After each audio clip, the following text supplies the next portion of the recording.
Audiobook Maquiavel Pedagogo ou O Ministério da Reforma Psicológica, de Pascal Bernardin. Capítulo 3, parte 2. A educação.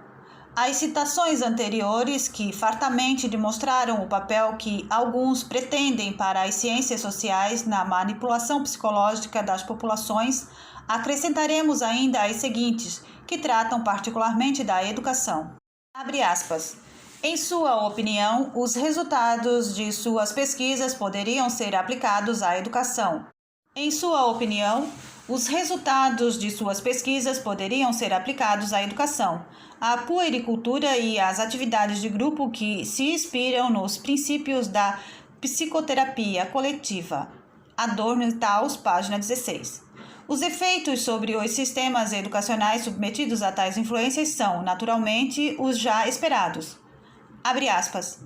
Resumido, os efeitos da educação sobre o preconceito, a discriminação e a aceitação do fim da segregação racial no sul dos Estados Unidos, Tumin, Barton e Burrus, 1958, asseveram que um aumento de instrução tende a produzir deslocamentos perceptíveis. A. Do nacionalismo ao internacionalismo no plano político. B. Do tradicionalismo ao materialismo no plano da filosofia social geral. C. Do senso comum à ciência, como fontes de provas aceitáveis. D. Do castigo à recuperação na teoria dos regimes penitenciários. E. Da violência e da ação direta à legalidade como meios políticos. F. Da severidade à tolerância em matéria de educação infantil. G. Do sistema patriarcal à igualdade democrática em matéria de relações conjugais. H. Da passividade do ímpeto criador no que diz respeito aos divertimentos e ao lazer. Esse resumo parece indicar que a educação provoca uma larga e profunda modificação das atitudes sociais em geral, no sentido que deve contribuir ao estabelecimento de relações construtivas e sadias entre os grupos. Fecha aspas, página 46. Impossível constatar mais claramente que o que aí se busca é, na realidade, uma larga e profunda modificação das atitudes sociais em geral, uma vez que dificilmente se entende de que modo uma simples educação destinada a aperfeiçoar as relações intergrupos poderia provocar essa larga e profunda modificação das atitudes sociais em geral. Notemos, contudo, para restabelecer a verdade, que não é um aumento da educação que leva ao mundialismo, ao materialismo e à permissividade. O que conduz a isso é um aumento da educação revolucionária. Teria esquecido o autor que os séculos passados puderam contar com homens eruditos cuja cultura era assim autêntica. Nada tinha que invejar as produções de Jack Lang. Ideias pessimistas de vários autores sobre a eficácia da educação como um meio de aperfeiçoar as relações entre grupos e as atitudes sociais em geral, como acabamos de ver, justificam-se desde que se fique limitado à concepção tradicional de educação e que, nela, note-se tão somente o aspecto da comunicação de informações. Mas não há quem se oponha a que os conhecimentos modernos sejam inculcados ao educador a fim de lhe permitir um desempenho mais eficaz de sua tarefa. Isso não quer dizer que todos os professores devam receber uma formação de psicólogo, de sociólogo e etc., mas sim que os princípios fundamentais da psicodinâmica, da dinâmica de grupo e da sociologia bem poderiam figurar no programa de sua formação. Seria possível, ainda que isso não seja o essencial de nossa proposta, apresentar os resultados das pesquisas sob uma forma apropriada, que as tornasse inteligíveis aos educadores, que possuem um conhecimento técnico limitado da pesquisa sociológica. É claro que, além disso, seria possível dar uma importância maior nos programas das escolas normais, às disciplinas que se relacionam diretamente à questão do aperfeiçoamento das relações entre grupos. Watson, 1956, página 309, diz com muita propriedade, abre aspas, Importante é tratarmos não de modestos acréscimos ao nosso atual programa de ensino, mas sim de transformações profundas em nosso plano de estudos, em nosso modo de seleção de professores e em toda a nossa concepção de ensino público. Devemos refletir sobre a necessidade para todos os dirigentes da área da educação de uma reorientação e de competências de ordem política. Fecha aspas, página 47. Totalitarismo?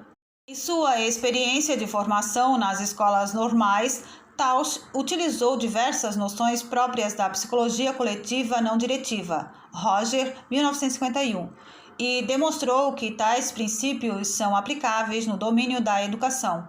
Da mesma forma, Weber, 1951, demonstrou a aplicabilidade dos métodos de terapia coletiva em um estudo comparativo da eficácia de 2 métodos de ensino da psicologia, cada curso com 30 horas de duração, para a modificação das atitudes associadas ao preconceito racial, religioso ou étnico. Enquanto o modo tradicional de exposição seguida de discussão não alcançou modificar de modo significativo as atitudes intergrupos, um segundo método, valendo-se dos princípios da terapia coletiva, das técnicas não diretivas e do sociodrama, favoreceu uma abertura pessoal, desenvolvimento da intuição, maior aceitação de si, redução das atitudes ligadas ao preconceito racial, religioso ou étnico. Página 48. Lembremo-nos que não são apenas as atitudes intergrupos que se busca modificar, mas sim as atitudes sociais em geral.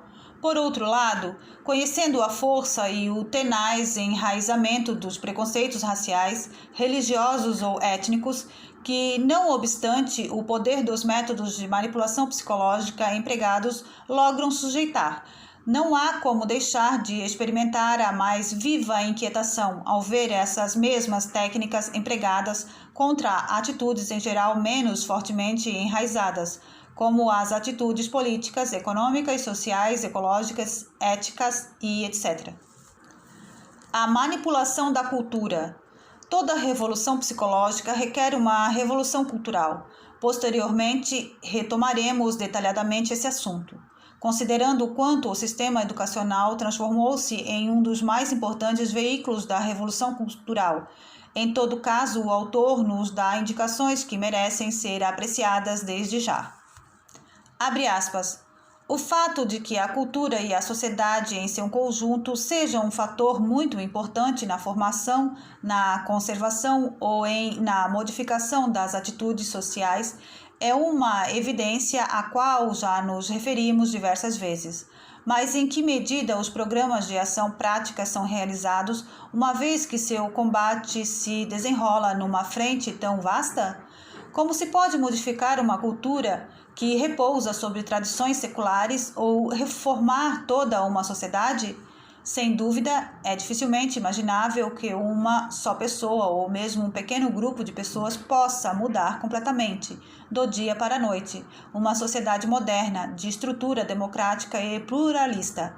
Por outro lado, não é improvável que, mediante esforços concretos e com a aplicação de conhecimentos modernos, grupos de indivíduos possam acelerar a evolução social de maneira a redimir certos atrasos culturais, que nem se pode dizer que tais grupos não devam empreender tal ação. Página 57.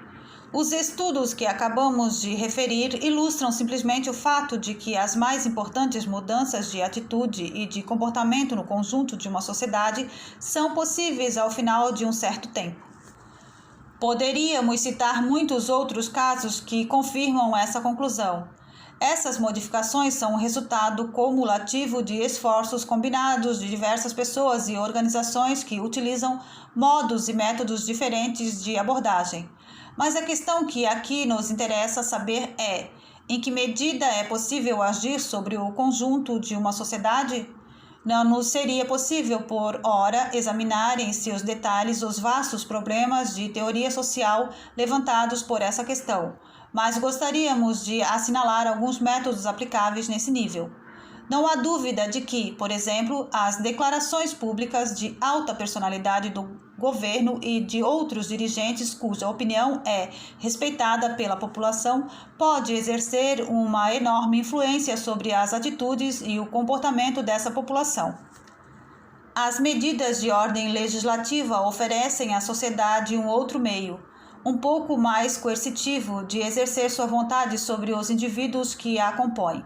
Do mesmo modo, aquelas forças econômicas que agem sobre o conjunto da sociedade desempenham um papel capital na vida cotidiana dos indivíduos, condicionando assim suas atitudes e seu comportamento.